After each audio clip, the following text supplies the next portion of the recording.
안녕하세요. 초보택시입니다. 개인 택시가 괜찮은 직업입니다. 라고 추천을 드리면 항상 달리는 댓글이 있습니다. 자, 이런 사람 말 믿고 개인 택시 하지 마세요. 이제 멀지 않아서 개인 택시 가격 폭락합니다. 똥값 됩니다. 1, 2천만 원이면 사게 됩니다. 자율주행차가 본격적으로 시작되고 자율주행 택시가 본격적으로 깔리면 개인 택시 가격 똥값 됩니다. 라고 댓글을 달아주세요. 참 신기하기도 하고 애초에 그런 분들이 뭐하러 택시 유튜브에 관심을 가지는지 모르겠습니다. 아마 개인 택시를 시작하고 싶은 분이 아닐까라고 추측이 됩니다. 과도기에 어떻게 될까? 우리가 한 번에 이제 많은 거리의 자동차들이 없어지고 자동으로 달리는 자동차들이 다 깔리면서 운전하는 사람이 없어질까요? 한 번에 그렇기는 힘들 겁니다. 아마 비행기와 유사하게 갈 가능성이 있다라고 생각이 됩니다. 일단 자, 미국 기준으로 현재 어떻냐? 이 테슬라 모델 Y 여러분들 거리에서 많이 보시죠? 이게 어떻게 보면 중간 과정에서 어떻게 넘어가는지를 보여주는 것 같아요. 이 자동차에 FSD라는 기술이 있습니다. 이게 국내도 이미 많이 팔리죠. 가격이 5,299만 원이고 요 테슬라 모델 Y의 저가형이 이제 올 하반기에 공개가 되고 아마 하반기나 내년부터 본격적으로 판매를 하겠죠. 저는 지금 차를 최대한 열심히 타고 다음 차는 요 테슬라 모델 Y 저가형으로 넘어갈 생각으로 거의 굳혀가고 있습니다. 그 얘기는 또 나중에 꾸준하게 해볼게요. 가격은 아마 4천 초반이나 그 정도가 될 겁니다. 어느 분이 또 알려주셔서 택시 보조금으로 모르죠. 뭐 나올 수도 있고 안 나올 수도 있고 네, 그건 아직 나오지 않은 차이기 때문에 모릅니다. 물론 이제 지급이 안 될 가능성이 지금으로 보면 많지만 또 미래라는 건 모르죠. 근데 뭐 기본 보조금은 나올 거 아닙니까? 개인 앞으로 받을 수 있는. 그러면 그거 조금 하면 네, 가격이 4천 초반, 3천 후반 뭐 그 정도에 구입을 할 수 있겠죠. 자, 그 정도 하더라도 괜찮다. 근데 그건 나중에 하고. 자, 이 차량이 굉장히 단순하고 저 모니터에서 많은 걸 할 수 있는데 자, 풀 셀프 드라이빙이라는 기술이 있습니다. 900만 원이에요. FSD라고 합니다. 자, 이게 지금 미국에서 어느 정도냐? 우리 기사님들이 요건 알아둘 필요가 있다라는 겁니다. 한국에서는 아직 자율주행으로 달리는 자동차에 대해서 뭔가 감이 오지 않지만 미국에 지금 어느 정도로 가 있냐? 이 차량으로 이미 이 테슬라는 이게 뭐냐? 이건 공식 영상입니다. 밑에 링크를 걸어 놓을게요. 여러분들이 밑에 링크가 걸린 영상 2개를 한번 봐보시면 미국에서 지금 자율주행 자동차 우리가 개인들이 소유할 수 있는 이 4, 5천만 원 주고 그 다음 거기에서 한 900만 원 정도 주고 구입한 소프트웨어로 어느 정도까지 차가 자율주행으로 달리는지 미국 현재예요. 현재. 자, 이게 1마일에서 시작합니다. 그리고 어딘가로 이동을 해요. 그 이동하는 과정에서 출발과 목적 찍어놓고 운전자의 개입은 최소화되어 있습니다. 대부분 거의 99%를 차가 자동으로 운전합니다. 이걸 그냥 우리는 이게 연구용 차가 아니에요. 그냥 우리가 길거리에 많이 보이는 그 차입니다. 한국에. 그 차 사서 FSD 기술 900만 원짜리 그냥 구입을 하면 결제를 하면 소프트웨어가 차량으로 와요. 그러면 그거 인스톨하면 바로 그냥 핸드폰에서 카카오 택시 깔아서 택시 이용하는 거의 그 수준이에요. 바로 그냥 세팅이 되고 이용 가능한 기술입니다. 자, 그러면 시작해서 끝나는 지점이 362마일입니다. 자, 이 정도면 어느 정도냐? 자, 대략 한 580km입니다. 이 영상이 굉장히 빨리 감겨져서 그렇지 약 580km를 가는데 운전자가 개입하는 건 거의 1%가 안 돼요. 손을 핸들에 가져다 대는 게 거의 몇십 번도 안 됩니다. 여러분들 놀랍지 않습니까? 서울에서 부산보다 더 멀리 가는데 그 거리를 이동하는데 운전자가 핸들에 손을 댄 게 고작 몇십 번이 안 돼요. 그 정도의 기술로 이미 미국은 가 있어요. 미국에서 이 테슬라 차량을 사서 FSD 900만 원짜리 깔면 가능해요. 네. 그래서 이 총 시간이 7시간이었고 500km가 넘는 주행을 하는데 운전자는 굉장히 편하게 그냥 감독자의 관점에서 갔다라는 겁니다. 자, 그리고 더 현실적인 사례를 한번 얘기 드릴게요.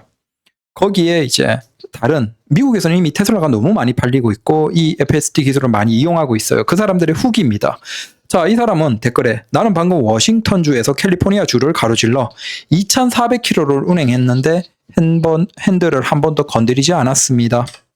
자, 또 다른 거 5월 31일에 어떤 모델을 구입했습니다. FSD를 $8,000 선불로 지불했고, 자, 그리고 4,100km를 운행했는데 한 80% 정도는 FSD로 주행을 했다라는 겁니다. 운전자가 개입한 건 한 20%밖에 안 된다는 겁니다.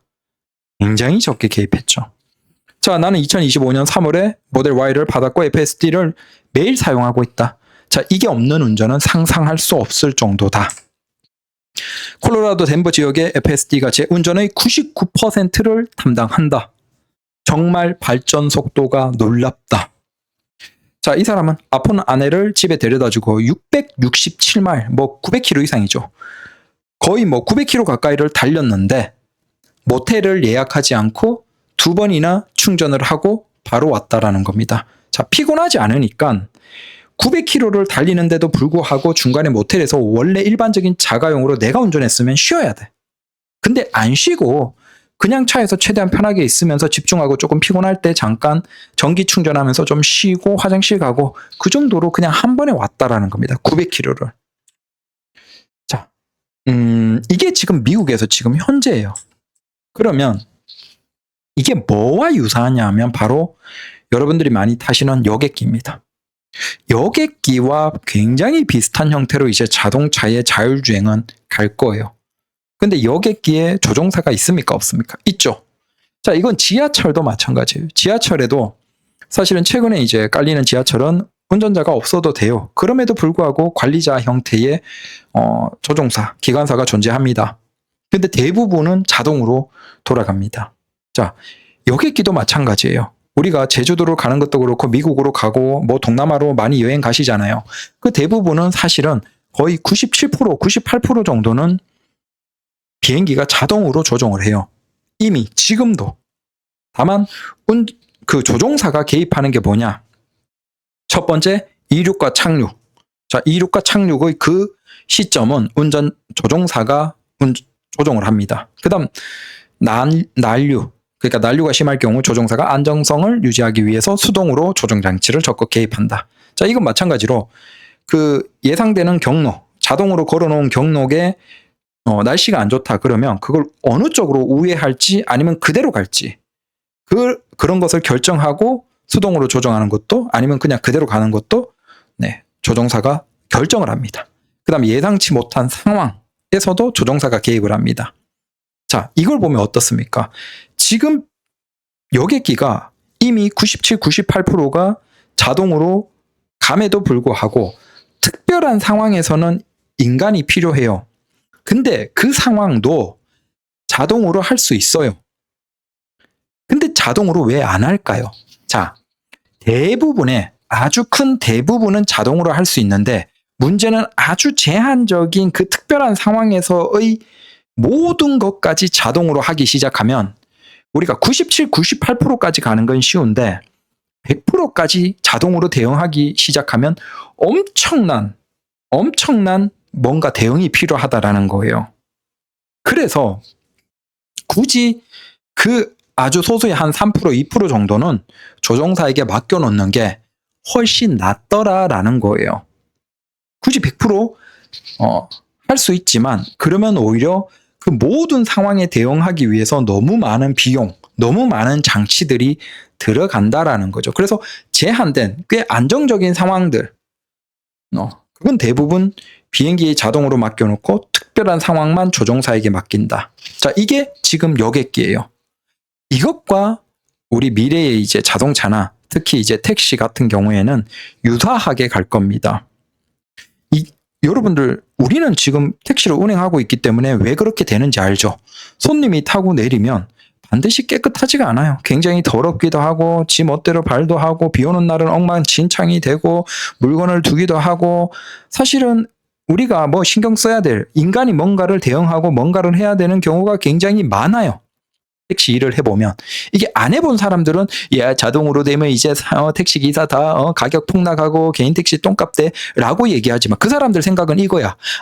그냥 자동으로 달리는 차가 이제 곧 나오니까 택시 기사 없어도 자동으로 돈 다 벌어오고 되겠지라고 생각하지만 의외로 우리가 사실 대부분은 택시가 뭐 운전이 한 97, 98%죠. 근데 그 외에 굉장히 많은 것들도 우리가 해야 되는 경우가 있어요. 뒷좌석을 관리한다든지 트렁크에 뭔가 짐을 싣고 내린다든지 어떤 문제가 발생해서 거기에서 뭔가를 처리하기 위한 대응이라든지 뭐 손님이 가고자 하는 거기가 좀 애매한 상황이라든지 길의 변수라든지 굉장히 많은 것들이 있어요. 근데 그걸 자율로 다 하기에는 비용적인 면이 급격히 증가한다라는 거예요. 그걸 택시를 안 해본 사람들은 모르는 거죠. 우리는 그걸 알 수 있어요. 그러면 차의 자율주행 기술은 올라오는 과정에서 그 소수 3%, 4%, 5% 정도 되는 그 인간이 필요한 영역을 자율주행으로 대체하는 그것으로 가기보다는 어떤 과정이 되냐, 중간 과도기에서. 바로 미국에서 이미 우버 운전자들이 이렇게 할 수 있어요. 오해하지 마십시오. 한국에서 우버 자가용으로 하는 건 이제 영원히 법적으로 불가능해요. 자꾸 이걸로도 또 거짓말을 하시는 분들이 계신데 한국은 이미 그 과정을 다 지나갔어요. 자, 우버도 한국에서 그냥 택시와 사업을 해야 돼요. 그 외에 뭐 걸벤이 됐던 뭐 아니면 어떤 형태가 됐던 개인 택시가 아닌, 법인 택시가 아닌 일반 개인이나 아니면 어떤 법인체가 차량을 가지고 유상 운송하는 것 자체가 한국은 그냥 다 막혀 있어요. 다만 제한적으로 뭐 100대, 200대 정도를 허가해 주는데 그건 사업성이 전혀 안 나오니까 걱정할 필요가 없습니다. 한국에서는 뭐 개인 자가용이나 뭐가 택시가 아니고는 유상 운송으로 사업적으로 키우는 건 구조적으로 불가능해요. 법으로 다 막혀 있습니다. 그러니까 우버의 확장을 걱정할 필요가 없습니다. 오히려 우버가 좀 시장 점유율을 올라가서 카카오의 어떤 견제 세력으로서 충분히 해주는 게 우리에게는, 기사들에게는 좋아요. 자, 이번 주제는 그게 아니고. 그럼 미국에서 이미 어떻게 되고 있냐? 자, 우버 운전에 테슬라를 사용하겠습니까? 이게 뭐냐면 이미 가까운 시점부터 미국에서 테슬라를 가지고 우버를 운행하는 사람들이 많습니다. 근데 그 사람들이 저 900만 원, 1000만 원 정도 하는 FSD 기술을 적극적으로 이용하니까 어떤 것이 된다? 피로도가 굉장히 낮아지는 거예요. 운전자가 미국에서 택시 일을 하는데 피로도는 급격히 낮아지고, 그러니까 돈을 좀 더 벌 수 있게 되는 거죠. 이 사람도 그런 얘기를 하는 거예요. 자, 최근에 테슬라의 FSD를 우버 운전하면서 했는데 굉장히 흥미롭다. 타는 사람들도 신기해한다. 크게 보면 두 가지예요. 내가 손님을 모시러 가는데 적극적으로 FSD를 이용하고, 손님이 탔을 때는 내가 운전하는 부류가 있어요. 자, 이건 손님은 걱정하지 않겠죠. 인간이 운전하네? 라고 가니까. 근데 두 번째 부류는 아예 작정하고 약간 쇼맨십으로 손님까지 가는 거 FSD를 써요. 그 다음 손님이 타면 손님에게 얘기 드리고 FSD로 그대로 주행하는 사람도 있습니다.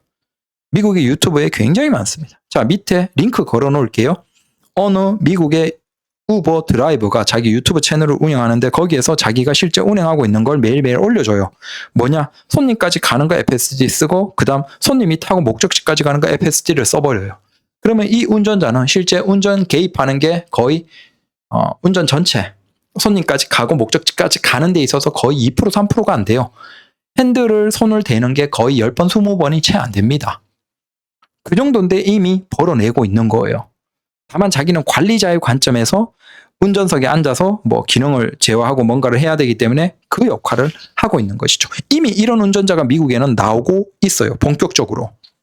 참고로 이렇게 일을 하는 사람이 교포도 있습니다. 미국에서 한인 교포로서 한국어로 설명해주는 유튜버도 계십니다. 밑에 링크를 걸어놓을게요. 여러분들이 봐보십시오. 이 사람도 자기가 뉴저지 쪽에 사는데 FSD를 이용해서 테슬라 차량으로 아주 편하게 하고 있다. 피로도가 굉장히 낮아지고 있다라는 얘기를 하죠. 자, 이게 그 화면 캡처한 거예요. 저 드라이버예요. 보시면 지금 가고 있는 건데 속도가 있잖아요. 8마일. 느리죠. 이제 사람 타고. 근데 시작하고 이제 출발하고 있는데 지금 운전자는 옆에 물병 쥐고 왼손은 그 문짝에 손 대고 있어요. 자동으로 차가 지금 가고 있는 거예요. 그리고 내비상으로 찍으면 그냥 자동으로 가요. 자, 이렇게 이게 목적지까지 온 거예요. 그리고 내려주는 거죠. 약 10몇 분을 운행했어요. 근데 운전자는 거의 핸들에 손을 몇 번 안 댔어요. 차가 목적지에서 출발지에서 목적지까지 갑니다. 그리고 손님 내리고 짠 하고 끝나요. 그게 지금 2차로 가능한 시대가 됐어요. 미국은 이미 이게 돌아가고 있어요. 물론 얘들도 미국에서 로보택시라고 아예 사람이 없는 자율주행 택시도 얘들이 사업을 계속 확장하고 있습니다. 미국에서 이 정도까지 가고 있어요. 그러면 한국 같은 상황에서 이제 이걸 현실적으로 보면 어떻게 될 것인가? 일단 한국에서 택시의 매출이 얼마냐? 자, 택시의 평균 매출이 대략 한 600만 원입니다. 자, 이게 2022년 정도에 전국으로 해서 택시의 연간 매출이에요. 법인 택시예요. 법인 택시 12시간 기준이니까 당연히 이거보다 개인 택시는 평균이 훨씬 낮겠죠. 자, 서울 기준으로 6천이에요. 그 월 기준 얼마예요? 500 얼마예요? 자, 그러면 월 500 얼마 정도의 돈을 벌기 위해서 어떤 거대한 기업이 엄청나게 많은 돈을 투자해서 수많은 자동차를 자동으로 달리고 돈을 벌어올 수 있는 수많은 자동차를 사고 그걸 관제하는 시스템을 갖출까요? 갖출까요? 이게 뭐 한 수억을 벌어 제끼는 사업도 아니고 꼴랑 얼마 번다? 사람 한 명 타서 목적지까지 가면 뭐 몇천 원에서 몇만 원 정도를 버는 사업이에요. 이걸 위해서 최소한 차 한 100대, 최소한 100대, 200대 마련하기 위해서도 차값만 해도 얼마예요? 5천만 원만 잡아도 5억, 50억이 넘어요. 거기에 비용, 관제 비용이나 전체 하면 뭐 기본적으로 준비하는 비용이 한 100대 굴리는데 몇백억 이상이 들죠. 근데 그렇게 해서 고작 벌어들이는 돈이 얼마예요? 한 달에 500, 600만 원이에요. 그리고 여기서 또 착각하는 게 있죠. 야, 그래도 500, 600 벌면 되지 않냐? 아니죠. 그렇게 자율주행으로 허가가 떨어지더라도 그런 차량이 뭐 이를테면 1000대, 2000대가 늘어나면 어떻게 되죠? 네. 그러면 여러분들 우리 개인 택시 기사님들 자율주행 택시가 이제 나왔으니까 우리는 일 안 해야지 라고 하나요? 우리도 해요. 우리 매출이 감소하지만 우리는 일을 할 거예요. 네. 죽는 그날까지 하겠죠. 그럼 어떻게 되죠? 자율주행 택시가 증가하면 증가할수록 허가가 떨어지면 떨어질수록 택시 매출은 감소해요. 지금은 그나마 이 정도지만 자율주행 택시가 늘어나면 늘어날수록 자, 매출은 전체가 다 감소하겠죠. 우리들은 그걸 감수하죠. 개인 택시 기사들은. 문제는 뭐죠? 걔들은 사업성으로 투자를 받고 돈을 집어넣어서 들어왔어요. 그렇게 해서 시장을 뭐 수백 대, 수천 대를 굴려봤자 뭐 하겠어요. 걔들은 매출이 계속 예상보다 감소하는 거예요. 왜? 우리 기사들은 수입이 감소해도 어차피 이거 그만두면 다른 일을 할 게 없거든요. 그러니까 어차피 수입이 감소해도 이걸 하는 거예요. 그러니까 중요한 게 뭐냐면 사업성이 안 나와요. 이게 뭐 대단한 사업이 아니에요. 꼴랑 차 한 대로 고작 버는 돈이 얼마 안 돼요. 자, 그리고 저 테슬라의 FSD 같은 기술이 이제 실제 한국에서도 아직 풀리지 않았습니다. 한국은. 미국만 풀렸어요. 근데 이게 한국에서 풀리면 우리도 1000만 원 내고 테슬라 차 4천만 원 주고 그 다음에 거기 1000만 원 기술해서 하면 5천 돈이면 우리도 자율주행으로 거의 자율주행 가깝게 달리는 차로 굉장히 편하게 운전 거의 내가 개입하지 않고 운행할 수 있어요. 미국처럼.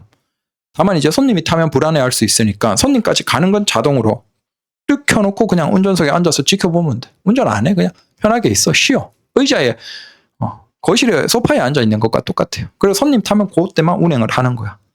또 손님 모실 때까지는 계속 기다리고 편하게 쉬고. 자, 우리 운전자도 이제 피로도를 급격히 낮출 수 있어요. 그래서 중요한 건 자율주행이 시작이 되더라도 걔들이 예상하는 것처럼 돈을 많이 벌어갈 수가 없어요. 택시 일 자체가 돈을 많이 버는 일이 아니에요. 게다가 그 자율주행 택시가 나오고 걔들이 24시간 돈을 벌어가나요? 아니죠. 손님이 있을 때만 있다라는 거예요. 그나마 출퇴근, 자정 이렇게 피크 시간에 그나마 돈을 많이 벌고 그 외의 시간은 매출이 낮아요. 근데 그런 차량들이 늘어나면 늘어날수록 우리가 그리고 자율주행으로 달릴 수 있는 이런 차량들이 이제 적극적으로 보급되고 우리가 이런 걸 사서 굴리면 굴릴수록 어떻게 될까요? 그렇죠. 전체적으로 매출이 감소하는 거예요. 안 그래도 지금 택시 기사들 매출이 감소하는데 더 꾸준하게 감소하겠죠. 자, 거기에서 이게 돈이 안 된다는 겁니다. 우리가 투자금이 많이 들어오려면 일반적인 회사들은 어때요? 미래에 기대 수익이 있어야 돼요. 근데 이건 뻔해요. 벌 수 있는 돈이 뻔하고 그러면 그 수익이 뻔한데 그거 시장 다 가져가 봤자 개인 택시 기사들 어떻게 하겠어요? 자율주행 택시가 한 10,000대 늘어났다. 그럼 택시만 10,000대 그냥 추가하는 거예요. 그럼 전체적으로 매출이 택시 한 대당 한 400만 원, 300만 원 돈으로 내려가겠죠. 근데 우리 개인 택시 기사들은 상관없다는 거예요. 그 시대가 되면 어차피 기본소득을 줄 테니까 기본소득 받으면서 추가로 개인 택시는 매출은 감소했지만 그냥 일을 하는 거예요. 문제는 자율주행 택시는 벌어올 수 있는 돈이 300, 200 이거밖에 안 되죠. 들어간 돈은 엄청 많은데 벌 수 있는 돈은 뻔해. 아니 자율주행 택시라고 해서 손님들이 택시 2번 타고 3번 타는 거 아니거든요. 왜? 택시에 대한 수요는 어차피 뻔해요. 한정되어 있어요.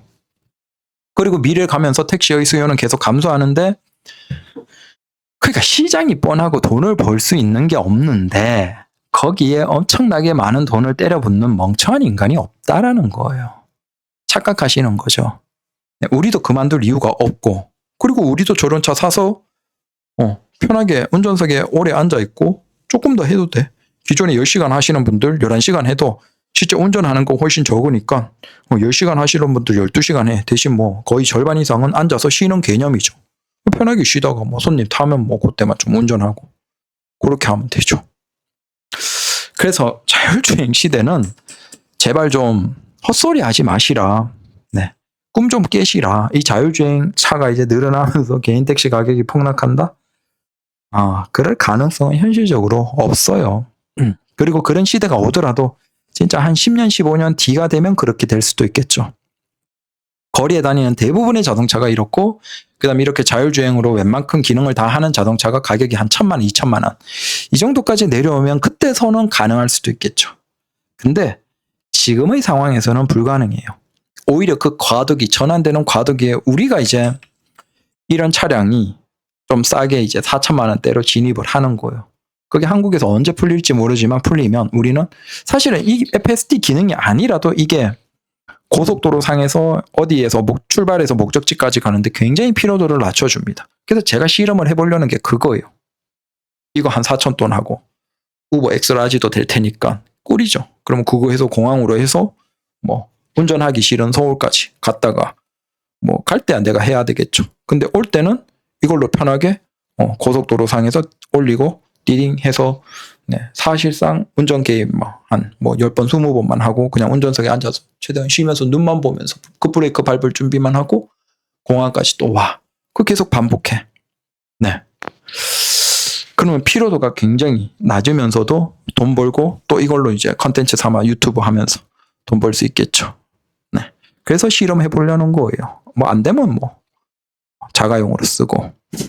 여튼 그래서 자율주행 시대가 와서 개인 택시 번호판 가격이 똥값이 되느니 뭐니 근데 그때 되면 우리가 망할게요. 개인 택시 번호판 가격이 1,000만 원, 500만 원 되고 망할게요.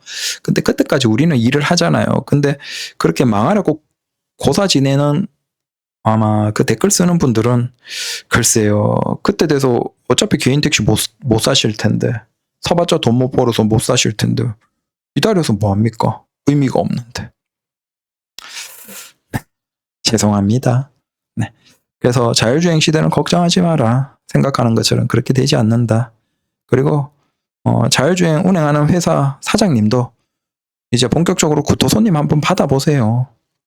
머리 피꼬솥 해가지고 진짜 제정신 아니죠. 네. 개떡칠이 된 뒷자리에 다 뿜은 그 구토 손님이 없을 수가 없죠. 오히려 더 많죠. 저 자율주행 택시는 승차 거부하고 우리가 취했다고 뭐라고 안 하니까 좋다라고 해서 적극적으로 타겠죠. 타면 어떻게 됩니까? 뿜어버리면 그냥 근데 그 차는 또 그것도 모르고 계속 다음 손님 뒤에 토사물 가득 있는데 다음 손님 타라고 가서 옆에 서 있어. 그러면 손님이 문 열면 기겁을 하겠죠. 지금 인간이 타도 인간이 운전해도 그런데 이런 차들이 이제 운전하기 시작하면 그런 문제들을 다 대응을 해야 되는 거예요. 자잘하게 쓰레기 버리고 하고 그런 것들은 말할 것도 없고 그걸 대응해야 되는데 할 수가 없어요. 그러니까 그 사람들 생각은 택시는 사람이 없어도 된다.